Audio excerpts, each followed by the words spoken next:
Backpacking gear isn't cheap, but if you treat it right, it will last you a long time.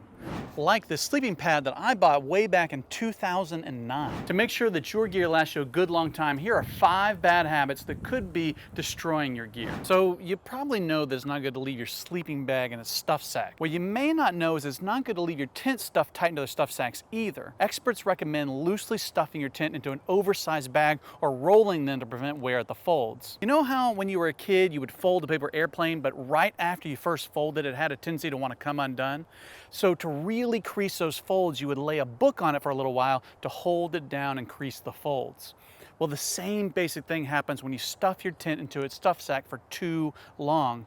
If you ever see wrinkles on your tent when you pull it out of its stuff sack, those wrinkles were folded and had the equivalent of a book lid on top of them because of how tight it is in the stuff sack.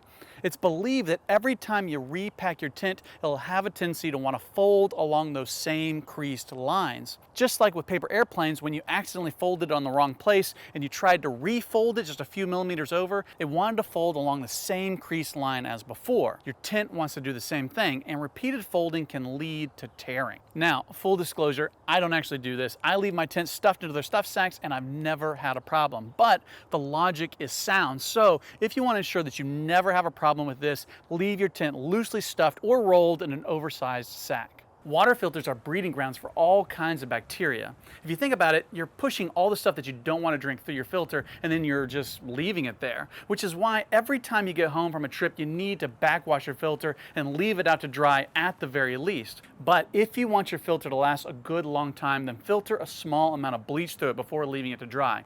You don't have to put too much. Just take a 1-liter bottle of water and mix in about 1/4 teaspoon or about 2.5 milliliters of bleach. Filter about half the bleach solution and let it sit for 30 minutes, and then filter the rest of the bleach solution and let it sit open so that it can dry. Now, before we continue, did you know that 50% of the people viewing this channel have a beard?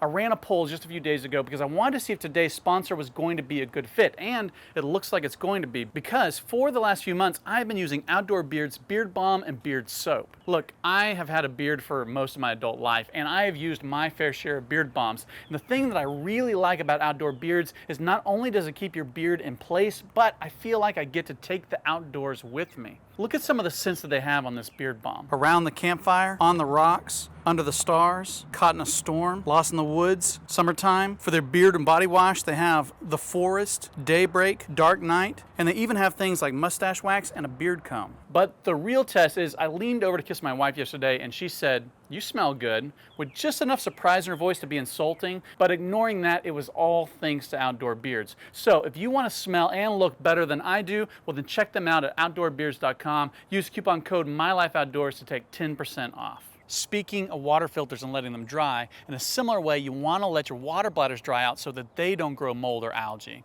If you have a knock bag, they're real easy to dry out. Simply open them up and turn them inside out to dry. You can also do this with HydroPack hydration bladders, and you can even stick them through the dishwasher. Just make sure that you put them on the top level so that you don't accidentally melt the plastic clip. If you have a more traditional camelback type bladder, you're gonna have to get more creative to let it dry. One of the things that I used to do was I would stick a rubber band around the outside to allow air to get in, and then I would hang it upside down to dry. I always keep my gear inside where heating and air conditioning keeps temperatures from getting too extreme, but I know a lot of camping gear can get pushed out to the garage or the attic for long-term storage. If you live in cooler climates, you may not have a problem with this, but warmer climates, the garage and especially the attic can get really warm, and it can start to soften the adhesive that holds down ceiling tape, causing it to peel and leaving waterproof gear, well, less than waterproof. But if you live in colder climates where the garage or attic might see freezing temperatures, then you run the risk of freezing your water filter and damaging the microfibers. Like I said earlier, you always want to dry your filter out, but sometimes it's hard to tell if it got fully dry or not. So be safe and keep your filter inside where it won't face freezing temperatures. The same thing goes when you're out on the trail. If it might get down to freezing overnight, bring your water filter into your sleeping bag with you to make sure that the microfibers don't freeze and accidentally compromise your filter. Okay, going back to sleeping bags for a minute. To keep your sleeping bag performing at its best, you want to store it loosely stuffed in an oversized sack. But if you leave it stuffed too long, there are some things you can do to try to revive it. I've got a whole video about it that you can watch right up here, or if you want to see even more bad habits that could be destroying your gear, watch this video right here. Please be sure to like and subscribe, and that you're following me on Instagram at MyLifeOutdoors. And as always, thanks for watching. Did I get it Upright? No, it's upside down.